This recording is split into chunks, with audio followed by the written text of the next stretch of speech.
Date है आज 22 जुलाई 2023। ये सब टॉपिक कंप्लीट करेंगे इस क्लास में।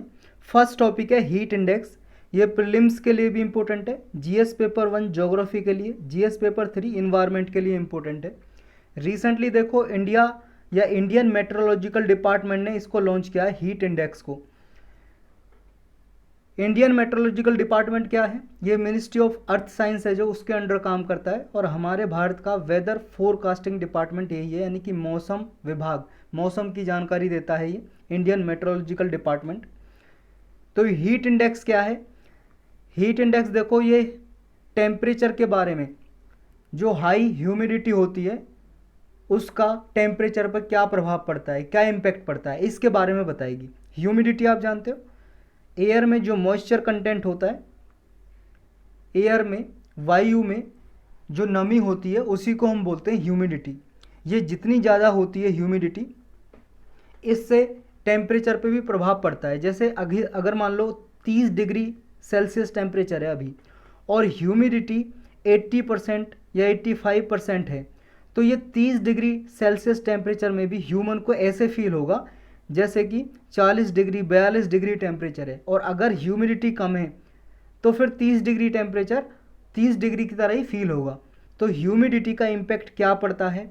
अगर ह्यूमन बीइंग है, ह्यूमिडिटी ज़्यादा होती है और टेम्परेचर भी ज़्यादा है, तो उस टाइम पे ह्यूमन बीइंग कैसा कंफर्ट फील करते हैं या डिसकंफर्ट फील करते हैं, उसके बारे में ये हीट इंडेक्स बताएगी। ये देखो, एडिशनल केयर कर सके ह्यूमन, अगर ह्यूमिडिटी ज़्यादा है और टेम्परेचर ज़्यादा है, उस टाइम पे एक तरह से वार्निंग सिस्टम होगा ये हीट इंडेक्स। हीट इंडेक्स में 4 कैटेगरी दी गई हैं, ये एक तरह से वार्निंग देगा। जैसे देखो, अगर मान लो कहीं पे अर्थक्वेक आता है, या कहीं पे साइक्लोन आने वाला है, फ्लड आने वाली है, ड्रॉट आने वाली है, सूखा पड़ने वाली है, या बाढ़, तो ये इंडियन मेट्रोलॉजिकल डिपार्टमेंट जैसे वार्निंग देता है ना, इस तरह से ये हीट इंडेक्स है जो इसके थ्रू वार्निंग देगा कि अब टेम्परेचर ज़्यादा होने वाला है और ह्यूमिडिटी ज़्यादा होने वाली है। ह्यूमिडिटी की वजह से टेम्परेचर पर जो इम्पैक्ट पड़ेगा उसके बारे में बताएगा। इसमें 4 कलर की कोडिंग की गई है। पहला है ग्रीन। अगर देखो टेम्परेचर 35 डिग्री सेल्सियस से कम है तो फिर ग्रीन सिग्नल दिया जाएगा, ग्रीन वार्निंग दी जाएगी ग्रीन कलर की। और अगर 36 से 45 डिग्री सेल्सियस है इंडेक्स की रेंज, टेम्परेचर की रेंज, तो उस हीट इंडेक्स के थ्रू येलो वार्निंग दी जाएगी। अगर 46 से 55 डिग्री सेल्सियस के बीच में है रेंज तो फिर ऑरेंज, और अगर टेम्परेचर 55 डिग्री सेल्सियस से ज़्यादा है तो फिर रेड कलर की वार्निंग दी जाएगी। तो ये हीट इंडेक्स एक्सपेरिमेंट की जाएगी ऑल इंडिया लेवल पे। अभी प्रेजेंटली देखो हीट इंडेक्स का जो डेटा है ना, किस तरह से तैयार किया जा रहा है। जैसे देखो, यूएस में, अमेरिका में एक डिपार्टमेंट है, national oceanic and atmospheric administration, national oceanic and atmospheric administration, और नेशनल वेदर सर्विस। ये नेशनल वेदर सर्विस के लिए ही यूएसए में काम करता है। और हीट इंडेक्स इक्वेशन है इसकी, ये भी हीट के बारे में जानकारी देता है। तो जैसे ये डेटा तैयार करता है, ड्राइव करता है, इसी तरह से हीट इंडेक्स में डेटा तैयार किया जाएगा। तो यही था इसके बारे में। नेक्स्ट टॉपिक है बैक्टीरियोफेजेज। ये प्रीलिम्स के लिए इंपॉर्टेंट है सिर्फ। साइंटिस्ट देखो ऐसा मानते हैं, कुछ बैक्टीरियोफेजेज ऐसे हैं जो बैक्टीरिया को मार सकते हैं, किल कर सकते हैं, और वो बैक्टीरियल इन्फेक्शन होता है जो उसको ट्रीट कर सकते हैं, मतलब ठीक कर सकते हैं। देखो, बैक्टीरिया डिसीज़ होती है जब कोई बैक्टीरियल डिसीज़, जैसे मान लो टीबी है, या फिर मोतीजीरा जो हो जाता है, टाइफाइड बोलते हैं इंग्लिश में, ये बैक्टीरियल डिसीज़ हैं, बैक्टीरिया से होती हैं। अगर ये बीमारी हो जाती हैं, और कभी कभी क्या होता है कि अगर बैक्टीरिया से कोई बीमारी हुई है तो उसके लिए एंटीबायोटिक दी जाती हैं, एंटीबायोटिक दवाइयाँ। एंटीबायोटिक दवाइयाँ होती हैं, इनका कोर्स होता है 3 दिन का, 5 दिन का, 7 दिन का, इस तरह से।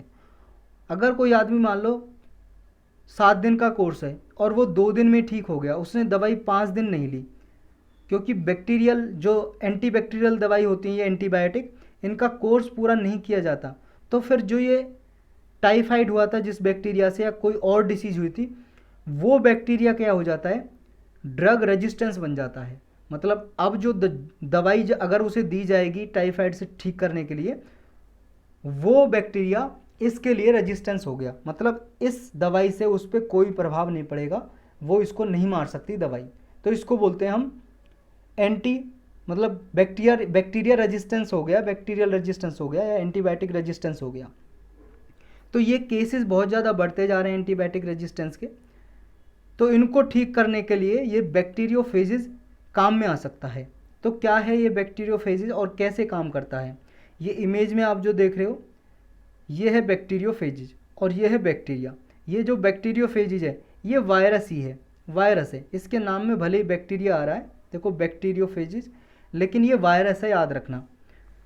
कैसे काम करता है? देखो ये बैक्टीरियोफेजिस को सिंपल फेज भी बोलते हैं या बैक्टीरियल वायरस के नाम से भी जानते हैं, क्योंकि ये ग्रुप ऑफ वायरस होते हैं जो बैक्टीरिया को इन्फेक्ट करते हैं, बैक्टीरिया पे अटैक करते हैं। ये सबसे पहले 1915 में फेडरिक डब्ल्यू टोर्ट नाम के साइंटिस्ट ने ग्रेट ब्रिटेन में डिस्कवर किए थे। उसके बाद फेलिक्स डी हरेले ने फ्रांस में 1917 में डिस्कवर किए थे, खोज की थी इन बैक्टीरियोफेजिस की। और ये टर्म किसने दी थी बैक्टीरियोफेजिस की? ये डी हरेले, जो दूसरे साइंटिस्ट हैं फेलिक्स डी हरेले ने ये टर्म दी थी बैक्टीरियोफेजिस की, क्योंकि बैक्टीरियोफेजिस का मतलब होता है बैक्टीरिया ईटर, ऐसा वायरस जो बैक्टीरिया को खा जाए, मार दे, किल कर दे, उसको बोलते हैं बैक्टीरियोफेजिस। तो कैरेक्टरिस्टिक्स जानते हैं, इसकी विशेषताएं क्या हैं बैक्टीरियोफेजिस की। देखो जो बैक्टीरियोफेजिस हैं ऐसे हजारों वैरायटी के वायरस होते हैं, और एक वायरस देखो अलग अलग बैक्टीरिया के लिए काम करता है। ऐसा नहीं है एक जो बैक्टीरियोफेजिस है वो सारे तरह के बैक्टीरिया को मार देगा, नहीं। एक वायरस की क्वालिटी ऐसी होगी कि वो एक तरह के बैक्टीरिया को मारता है, दूसरे वायरस की ऐसी क्वालिटी होगी वो दूसरे तरीके के बैक्टीरिया को मार सकता है। तो ये डिफरेंट टाइप के जो वैरायटी के बैक्टीरियोफेजिस होती हैं वो डिफरेंट टाइप के बैक्टीरिया या आर्की के किल करने के लिए काम करते हैं। जो बैक्टीरियोफेजिस है, सिंपल फेजिस भी बोल सकते हैं इसको, ये वायरस फैमिली में डिवाइड किए गए हैं और इनकी फैमिली के नाम है इनोविरिडा। ये नाम आपको याद करने की ज़रूरत नहीं है, इनोविरिडा, माइक्रोविरिडा, रूडीविरिडा, टेक्टिविरिडा। तो ये जो सारे तरह के वायरसेस हैं ये फेजिस भी सिंपल ऑर्गेनिज्म में जब भी ये जाते हैं तो अपने आप को रेप्लिकेट करने लगते हैं, और इन फेजिस में भी जेनेटिक मटेरियल होते हैं। जेनेटिक मटेरियल जैसे न्यूक्लिक एसिड होते हैं इनमें, और उसके चारों ओर न्यूक्लिक एसिड के चारों ओर प्रोटीन होता है, प्रोटीन कैप्सिड। न्यूक्लिक एसिड में डीएनए भी हो सकता है या आरएनए भी हो सकते हैं। मतलब जो ये वायरसेस होते हैं बैक्टीरियोफेजिस, डीएनए बेस्ड वायरस भी हो सकते हैं जिसका डबल स्टैंडर्ड होता है इस तरह का, या फिर सिंगल स्टैंडर्ड आरएनए भी हो सकता है जिसका सिंगल स्टैंडर्ड इस तरह का स्ट्रक्चर होता है। तो ये तीन बेसिक स्ट्रक्चर फॉर्म में आते हैं। एक तो होता है आइकोसेड्रल जिसका हेड होता है और टेल भी होती है, मतलब सिर और पूंछ दोनों होती है, जैसे आपने इस इमेज में देखा, ये आप देख रहे हो, इसका सिर भी है, ये हेड, और ये टेल मान लेते हैं, ये टेल पूंछ है। और एक ऐसा होता है सिर्फ हेड होता है, पूंछ नहीं होती, ऐसा होता है आइकोसेड्रल, हेड विदाउट ए टेल। और एक होता है फिलामेंटस फॉर्म। तीन तरह की फॉर्म में ये बैक्टीरियोफेजिस वायरस पाए जाते हैं। कैसे प्रोसेस करते हैं ह्यूमन बॉडी में ये?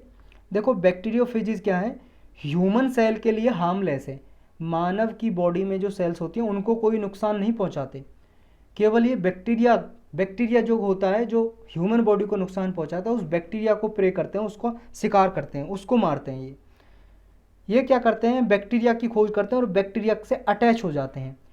ये बैक्टीरियोफेजिस जाएंगे और यहाँ पे मान लो ये बैक्टीरिया है, इस पे अटैच हो जाएंगे, इस पे अटैच जैसे हो गए, चिपक गए। अब इसके सरफेस पे ना ये, क्योंकि देखो वायरस को होस्ट सेल से ही होती है, वायरस है अगर मान लो ये ज़मीन पे कहीं पे भी पड़ा रहेगा ये मर जाएगा एक दो दिन में, क्योंकि इसको होस्ट सेल चाहिए, मतलब कोई ऐसी सेल चाहिए जिसके ऊपर ये अपने आप को मल्टीप्लाई कर सके, गुना कर सके, एक से बने दो, दो से बने चार, से बने 8 से बने 16 से बने 32, इस तरह से करता रहता है रेप्लिकेट। तो ये क्या करता है, बैक्टीरिया की जो सेल है उसके ऊपर जाके चिपक जाएगा और उस पर ये अपने आप को रेप्लिकेट करता रहेगा, क्योंकि जैसे ये चिपकेगा अपने अंदर जो इसका डीएनए है या आरएनए, उस डीएनए आरएनए को बैक्टीरिया के अंदर इंजेक्ट कर देगा, अंदर डीएनए या आरएनए चला जाएगा इस वायरस का बैक्टीरिया के अंदर। फिर ये वायरस अपने आप को, ये डीएनए अपने आप को मल्टीप्लाई करता रहेगा, एक से बने दो, दो से बने चार, ऐसे मल्टीप्लाई करता रहेगा। और फिर ये जो बैक्टीरिया की बॉडी है उसको ब्लास्ट कर देगा एक तरह से, और ये सारा प्रोसेस 30 मिनट में हो जाएगा। तो ये बैक्टीरिया ख़त्म हो जाएगा, बैक्टीरिया ख़त्म हो जाएगा। तो इस तरह से जो बैक्टीरियल डिसीज़ है उनको ठीक किया जा सकता है। तो यही है बैक्टीरियोफेजेज। नेक्स्ट टॉपिक है पैनल ऑफ वाइस चेयरपर्सन्स। ये देखो, राज्यसभा में एक पैनल बनाया जाता है वाइस चेयरपर्सन का। अभी रिसेंटली न्यूज़ में क्यों है? क्योंकि देखो, राज्यसभा के जो चेयरमैन हैं, राज्यसभा के अध्यक्ष, वाइस प्रेसिडेंट है जो हमारे उपराष्ट्रपति, वही होते हैं। तो इन्होंने देखो अभी वाइस चेयरपर्सन का गठन किया है, और पहली बार ऐसा हुआ है कि वाइस चेयरपर्सन का जो पैनल है, मतलब ये समझ लो एक कुछ लोगों की बॉडी बना दी जाती है, उसमें कुछ लोग होते हैं जो राज्यसभा के ही मेंबर होते हैं, सदस्य होते हैं, उसे बोल देते हैं पैनल ऑफ वाइस चेयरपर्सन। उसमें आधे मेंबर महिलाओं को नॉमिनेट किया गया है, महिलाएं उसमें रखी गई हैं, पहली बार ऐसा हुआ है। तो हम जानते हैं पैनल ऑफ वाइस चेयरपर्सन का काम क्या होता है। राज्यसभा के जो रूल्स हैं, राज्यसभा के रूल्स के अकॉर्डिंग चेयरमैन नॉमिनेट करते हैं पैनल ऑफ वाइस चेयरपर्सन के मेंबर को। जो इसमें मेंबर होते हैं पैनल ऑफ वाइस चेयरपर्सन में, राज्यसभा के खुद अध्यक्ष चेयरमैन वो नामांकित करते हैं, नॉमिनेट करते हैं। और इनका काम क्या होता है, मान लो राज्यसभा की मीटिंग चल रही है, सेशन चल रहा है, राज्यसभा के चेयरमैन है जो अध्यक्ष, वो एब्सेंट है, वो है नहीं अभी, और डेप्यूटी चेयरमैन है वो भी एब्सेंट है। तो उस केस में जो ये पैनल ऑफ वाइस चेयरपर्सन है ना, इसका कोई भी मेंबर राज्यसभा की मीटिंग को प्रिसाइड कर सकता है, यानी कि उसकी अध्यक्षता कर सकता है अगर एब्सेंट है चेयरमैन और डेप्यूटी चेयरमैन। तो उनको जब ये प्रिसाइड करेंगे हाउस को, तो सेम पावर होती है जो चेयरमैन की पावर होती है। और ये ऑफिस तब तक नॉमिनेट, मतलब तब तक अपना ऑफिस होल्ड करते हैं, पैनल ऑफ वाइस चेयरपर्सन में जो मेंबर होते हैं वो मेंबर तब तक रहते हैं जब तक next panel of vice chairperson को नॉमिनेट ना कर दिया जाए। और जो ये मेंबर हैं, देखो अगर मान लो ये पैनल ऑफ वाइस चेयरपर्सन के जितने मेंबर मान लो नामांकित किए गए, अगर ये भी एब्सेंट है मान लो, तब कौन प्रिसाइड करेगा राज्यसभा की मीटिंग को? तब कोई भी मेंबर जिसको हाउस कहे, मतलब राज्यसभा की बात हो रही है, राज्यसभा एक हाउस ही है, राज्यसभा कहे कि ये पर्सन प्रिसाइड करेगा, तो वो पर्सन फिर प्रिसाइड करेगा। ये समझ गए ना आप? जैसे राज्यसभा की मीटिंग हो रही है, और राज्यसभा की मीटिंग को प्रिसाइड करने के लिए, मतलब उसको मीटिंग के अध्यक्ष जो, मतलब एक तरह से मीटिंग के अध्यक्ष कौन होते हैं? राज्यसभा के चेयरमैन। अगर राज्यसभा के चेयरमैन एब्सेंट है तो फिर इस मीटिंग को प्रिसाइड कौन करेगा? फिर प्रिसाइड करेंगे राज्यसभा के डेप्यूटी चेयरमैन, उपाध्यक्ष। और अगर ये भी एब्सेंट है तो पैनल ऑफ वाइस चेयरपर्सन है जो ये, इसका कोई मेंबर करेगा। अगर ये भी एब्सेंट है फिर राज्यसभा के जो मेंबर हैं वो डिसाइड करेंगे, उनमें से एक मेंबर को ये चुन लेंगे और उससे कहेंगे कि भाई साहब आप अध्यक्ष की तरह काम करो, आप बैठो अध्यक्ष की सीट पे। और एक बात याद रखनी है कि ये सिर्फ एब्सेंट रहेंगे तब की बात है, एब्सेंट रहेंगे। अगर सीट वेकेंट है, सीट खाली है, मान लो चेयरपर्सन है जो, उनकी सीट खाली है, डेप्यूटी चेयरमैन है जो, उनकी सीट खाली है, तो उस टाइम पे पैनल ऑफ वाइस चेयरपर्सन के मेंबर अध्यक्षता नहीं करेंगे। उस टाइम पे ये सिर्फ तब है तब एब्सेंट है, लेकिन सीट भरी हुई है, किसी कारण से चेयरमैन या डेप्यूटी चेयरमैन कहीं पे गए हुए हैं, वो आ नहीं सकते। लेकिन अगर सीट खाली पड़ी हुई, सीट पे किसी का अपॉइंटमेंट ही नहीं हुआ, नियुक्ति नहीं हुई, सीट खाली पड़ी हुई है, वेकेंट पड़ी हुई है, तो उस टाइम पे नहीं करेंगे। ये आपको याद रखनी है। और इस टाइम पे फिर कौन प्रिसाइड कर सकता है? प्रेसिडेंट डिसाइड करेंगे। प्रेसिडेंट किसी आदमी को नॉमिनेट, मतलब अपॉइंट करेंगे राज्यसभा के जो मेंबर है उनमें से, फिर वो पर्सन अध्यक्षता करेगा राज्यसभा की मीटिंग को।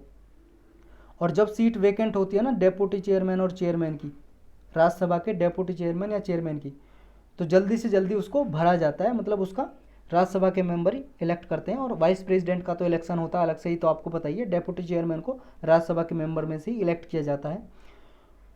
और कितने समय में सीट भरनी होती है ये आपको याद रखना है। इसका कोई टाइम पीरियड संविधान में नहीं दिया हुआ है, बस ये लिखा हुआ है एज सून एज पॉसिबल, यानी कि जितना जल्दी हो सकता है उसका इलेक्शन करके जो पोस्ट खाली पड़ी हुई है चेयरमैन और डेप्यूटी चेयरमैन की, वो भरी जाएंगी।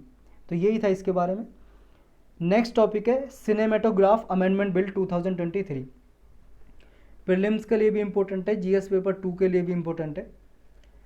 रिसेंटली देखो राज्यसभा में ये बिल पेश किया गया, सिनेमेटोग्राफ अमेंडमेंट बिल 2023।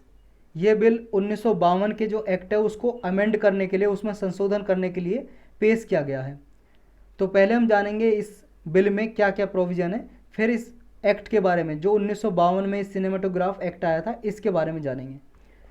जो नया बिल है ये पेश किया गया है, इसमें हार्शर पनिशमेंट दी गई है, मतलब कठिन उसे सज़ा दी जाएगी अगर कोई फिल्म की पायरेसी करता है, मतलब नकली फिल्म की कॉपी बना के बेचता है।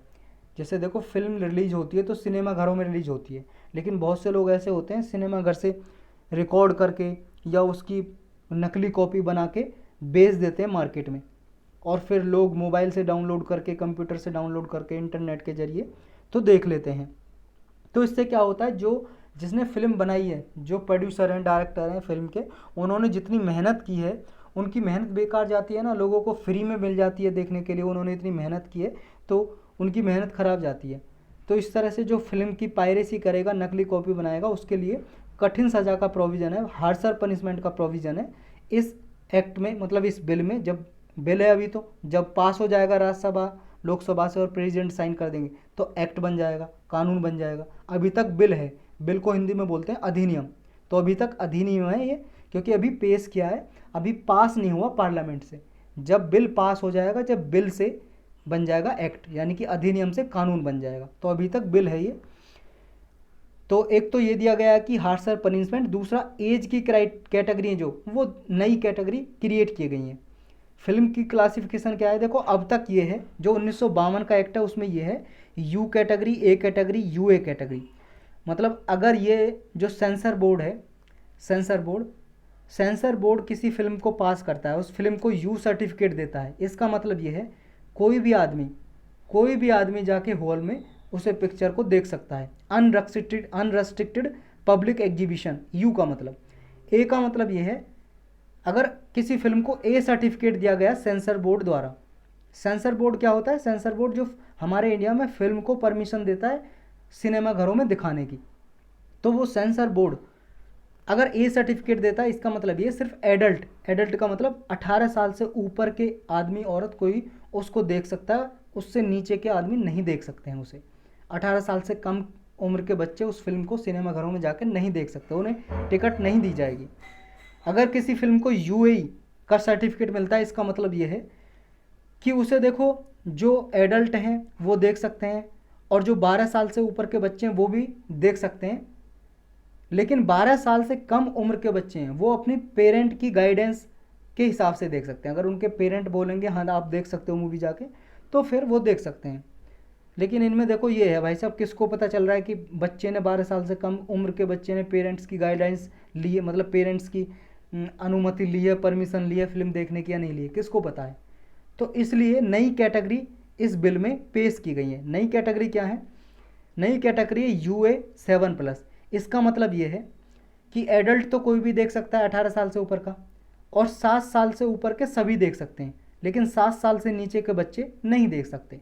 एक है UA13+, यानी कि 13 साल से ऊपर के सारे लोग देख सकते हैं, 13 साल से कम उम्र के बच्चे नहीं देख सकते उस मूवी को जाके। एक है UA16+, यानी कि इसको क्या है, 16 साल से ऊपर के जितने भी बच्चे हैं सारे देख सकते हैं उस मूवी को जाके, लेकिन 16 साल से कम उम्र के बच्चे उस मूवी को जाके सिनेमा घरों में नहीं देख पाएंगे। तो ये नई कैटेगरी इस बिल में पेश की हैं, यानी कि एक तरह से यूनिफॉर्मिटी लेके आए हैं कैटेगराइजेशन में। और स्ट्रिक्ट लॉज हैं पायरेसी के अगेंस्ट इसमें। देखो अगर कोई पायरेसी करता है, नकली मूवी बना के बेचता है, तो उसके खिलाफ एक्शन होगा और इसे ऑफेंस समझा जाएगा, अपराध समझा जाएगा, और उसे 3 साल की इम्प्रिजनमेंट, 3 साल की कैद हो सकती है, और 10 लाख का उस पर जुर्माना, पेनल्टी लग सकती है। और देखो जिसने पायरेटेड कॉपी बनाई है फिल्म की उसको तो सज़ा मिलेगी, और अगर उस पायरेटेड कॉपी को कोई ट्रांसफ़र कर रहा है, मतलब बेच रहा है, एक प्लेस से दूसरे प्लेस पे लेके जा रहा है, ट्रांसमिट कर रहा है, उसको भी सज़ा हो सकती है, उसको भी सज़ा होगी इस बिल के अकॉर्डिंग, जब ये एक्ट बन जाएगा। अब जान लेते हैं सिनेमेटोग्राफ एक्ट 1952। देखो इसमें जो कैटेगरी दी गई थी यू की, यूए की, 13+ जो कैटेगरी हैं वो तो हमने ऊपर डिस्कस किए हैं। तो ये जो कैटेगरी के अलावा इसमें और क्या दिया गया है ये देखते हैं। देखो ये एक्ट 1952 में इसलिए पास किया गया था ताकि जो फिल्म है वो हमारी इंडियन सोसाइटी की जो टॉलरेंस है उसके हिसाब से बनाई जा सके, जितनी हमारे भारतीय समाज सहन कर सकता है उसी हिसाब से मूवीज़ में, फिल्म में दिखाया जाए, इसलिए बनाया गया था।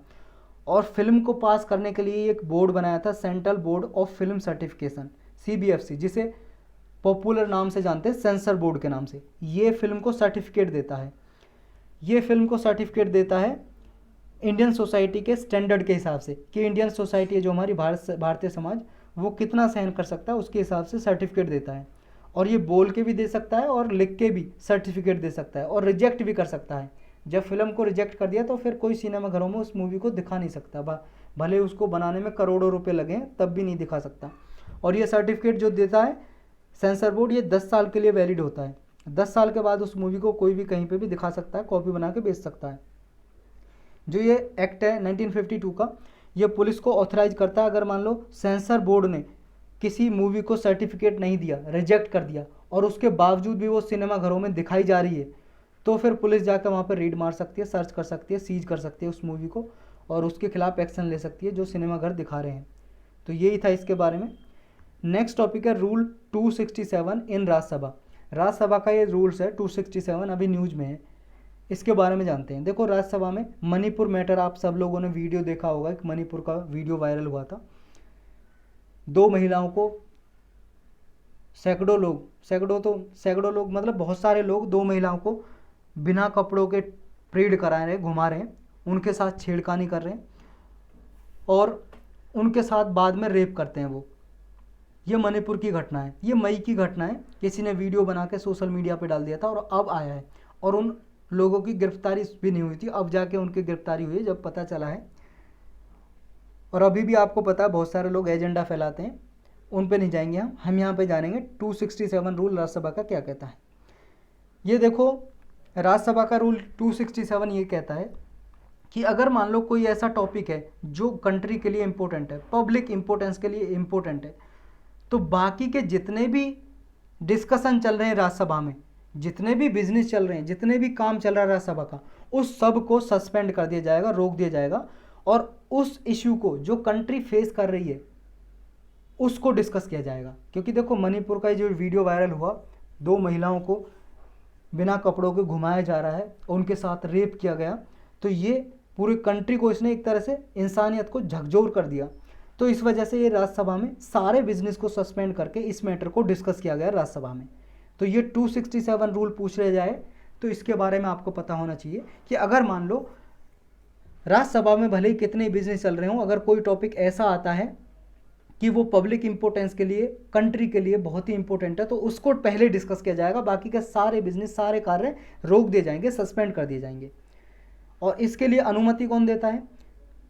अनुमति कौन देंगे? चेयरमैन देंगे, जो राज्यसभा के चेयरमैन है, अध्यक्ष हैं, वो देंगे। और फिर इस कोई भी सीरियस मैटर है, भले ही कितना सीरियस मैटर चल रहा हो राज्यसभा में, उस सब को सस्पेंड कर दिया जाता है और फिर उस इशू को डिस्कस किया जाता है जो अभी कंट्री फेस कर रही है। तो इसके लिए चेयरमैन को पास पावर है, वो कोई भी मेंबर देखो मोशन ला सकता है, राज्यसभा का कोई भी मेंबर चेयरमैन से अनुमति लेंगे, चेयरमैन अनुमति दे देंगे, फिर उस मोशन को राज्यसभा में लाया जाएगा। मोशन का मतलब उस बात को डिस्कस किया जाएगा, पहले चेयरमैन अनुमति देंगे, फिर अनुमति लेने के बाद उसको डिसाइड किया जाता है कि ये टॉपिक डिस्कस किया जाए या नहीं किया जाए। और ये चेयरमैन की डिस्क्रिशन होती है, मतलब उसकी मन मर्जी होती है कि वो डिसाइड करते हैं कि ये जो मोशन है इसको अलाउ किया जाए 267 रूल को या नहीं। और चेयरमैन जब कंसेंट दे देते हैं तब मैटर को डिस्कस किया जाता है, पूरे राज्यसभा में मोशन को लाया जाता है। तो चेयरमैन की जो कंसेंट है वो रिक्वायर्ड होती है मोशन को लाने के लिए राज्यसभा में। लेकिन देखो ये भी कहता है कि ये प्रोविज़न के रूल ना स्पेसिफिक प्रोविज़न पे अप्लाई नहीं होता। अगर मान लो कोई ऐसे हैं जो ऑलरेडी रूल को सस्पेंड करते हैं पर्टिकुलर चैप्टर में, रूल्स के में, तो फिर ये मोशन लाने की ज़रूरत नहीं होती है। मतलब इस रूल में ऐसे प्रोविज़न है ऑलरेडी कि मान लो ऑलरेडी किसी मैटर को सस्पेंड करते हैं तो फिर वो रूल लाने की ज़रूरत नहीं होती है। और कौन इशू कर सकता है इस रूल को? देखो राज्यसभा के जो कोई मेंबर हैं वो चेयरपर्सन को नोटिस दे सकते हैं, राज्यसभा के चेयरपर्सन को, और फिर वो चेयरपर्सन अगर अपनी अनुमति दे दें तो उसको डिस्कस किया जा सकता है। तो राज्यसभा का कोई भी मेंबर नोटिस दे सकता है चेयरपर्सन को। लास्ट टाइम कब यूज किया गया था ये रूल 267? डीमोनेटाइजेशन के टाइम पे, जब 2016 में डीमोनेटाइजेशन किया गया था तब ये यूज किया गया था। डीमोनेटाइजेशन के टॉपिक पे 267 का यूज किया गया था इस रूल्स का। तो यही था इसके बारे में। नेक्स्ट टॉपिक है इन्वेस्ट इंडिया। रिसेंटली न्यूज में इसलिए देखो, इन्वेस्ट इंडिया है जो, ये समझ लो एक नॉन प्रॉफिट ऑर्गेनाइजेशन है, गैर लाभकारी संस्था है इन्वेस्ट इंडिया। इसके अभी सीईओ और मैनेजिंग डायरेक्टर को अपॉइंट किया गया है। किसको? मिस निवृत्ति राय को। ये नई सीईओ, चीफ एग्जीक्यूटिव ऑफिसर और मैनेजिंग डायरेक्टर बनाई गई है इन्वेस्ट इंडिया की। ये मिस राय हैं जो, इनको देखो नारी शक्ति पुरस्कार भी मिल चुका है। निवृत्ति राय हैं जो, नारी शक्ति पुरस्कार भी मिल चुका है और इन्हें 29 साल का एक्सपीरियंस है। जो इंटेल इंडिया है उसकी हेड रही है ये हमारी कंट्री में। देखो इंटेल कंपनी आपको पता है जो कंप्यूटर के कंपोनेंट वगैरह बनाती है, जैसे मदरबोर्ड वगैरह बनाती है कंप्यूटर लैपटॉप के लिए, बहुत सारे कंपोनेंट और भी बनाती है। तो इंटेल इंडिया की जो ब्रांच है उसकी ये हेड रह चुकी हैं निवृत्ति राय। अब जानते हैं थोड़ा इन्वेस्ट इंडिया क्या है। 2009 में देखो इन्वेस्ट इंडिया को बनाया गया था। नॉन प्रॉफिट वेंचर है ये। किसके अंडर काम करता है ये ऑर्गेनाइजेशन या firm? Ministry of commerce and industry है जो, वाणिज्य एवं उद्योग मंत्रालय, इसके अंदर ये डिपार्टमेंट है DPIIT, department for promotion of industry and internal trade. इसके अंडर ये काम करता है इन्वेस्ट इंडिया। क्या काम है इसका? जैसे इसके नाम में, हमारे इंडिया में इन्वेस्टमेंट को प्रमोट करता है, ज़्यादा से ज़्यादा हमारे इंडिया में इन्वेस्ट आए। स्पेसिफिक सेक्टर जो अभी नुकसान झेल रहे हैं या जिनमें इन्वेस्टमेंट नहीं आ रही है, उसमें इन्वेस्टमेंट, निवेश, ज़्यादा से ज़्यादा पैसा लगाया जाए, इंडस्ट्रीज़ को डेवलप किया जाए, इसके लिए काम करता है ये इन्वेस्ट इंडिया। नेक्स्ट देखो सूरत, रिसेंटली न्यूज में है। क्यों? देखो सूरत में ना हमारे इंडिया में सबसे ज़्यादा जो डायमंड का काम होता है, कटिंग का, पॉलिशिंग करने का, ये सूरत में होता है। और सिर्फ हमारे इंडिया का ही नहीं, पूरे वर्ल्ड की सबसे बड़ी मार्केट डायमंड को कटिंग करने की और पॉलिशिंग करने की सूरत में है। पूरे वर्ल्ड में जो डायमंड है, हीरा की जो मार्केट है जहाँ पे कटिंग और पॉलिशिंग होती है डायमंड की, वो सूरत में है। यहाँ पे सूरत डायमंड बोर्ड्स, ये समझ लो एक ऑर्गेनाइजेशन है, सूरत डायमंड बोर्ड्स। ये क्या काम करते हैं? ये सूरत डायमंड बोर्ड्स ऑर्गेनाइजेशन बोल लो या सेंटर बोल लो, ये सबसे बड़ा, वर्ल्ड का सबसे बड़ा लार्जेस्ट ऑफिस है जो डायमंड के लिए काम करता है। यहाँ पे सेटअप है सूरत में। इसने क्या कहा है? इसने कहा है देखो अभी जो सूरत में डायमंड की कटिंग पॉलिशिंग होती है और डायमंड की ट्रेड भी होती है, व्यापार भी होता है सूरत में। सूरत से निकल के पूरे वर्ल्ड तक जाता है, हमारे देश में भी जाता है डायमंड कटिंग और पॉलिशिंग होने के बाद।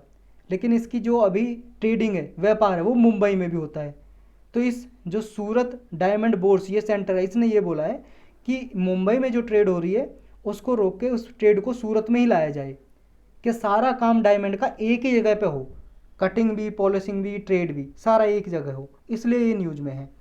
तो यही था इसके बारे में। और देखो पूरे वर्ल्ड में डायमंड की जो कटिंग और पॉलिशिंग होती है, 90% तो डायमंड की जो कटिंग, पॉलिशिंग, ट्रेड वो सूरत में होती है 90%। बाकी की 10% पूरे वर्ल्ड में और जगह पे कहीं पे होती है। तो यही था इसके बारे में और यही टॉपिक थे कि एक दो वन लाइनर टॉपिक है, उसको देख लेते हैं। एक देखो रंजीत सागर डैम, ये न्यूज में है।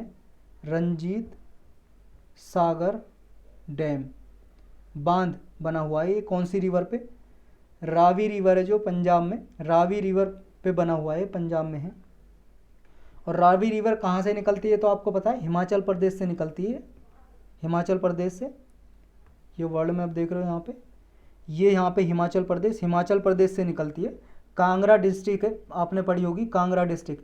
कांगड़ा डिस्ट्रिक्ट में मुल्ताई तहसील है, मुल्ताई तहसील से निकलती है ये, और ये पंजाब होते हुए पाकिस्तान में चली जाती है, इंडस रिवर से मिल जाती है। तो ये जो रावी रिवर है, रावी रिवर पे पंजाब में बना हुआ है रंजीत सागर डैम। और इसको देखो एक दूसरे नाम से भी जानते हैं, ये नाम भी आपको याद रखना है। ये है THEIN, इसकी प्रोनाउंसिएशन भाई साहब कुछ भी हो सकती है। थैन डैम, थैन डैम के नाम से भी जाना जाता है, रंजीत सागर डैम या थैन डैम। तो यही टॉपिक थे आज के।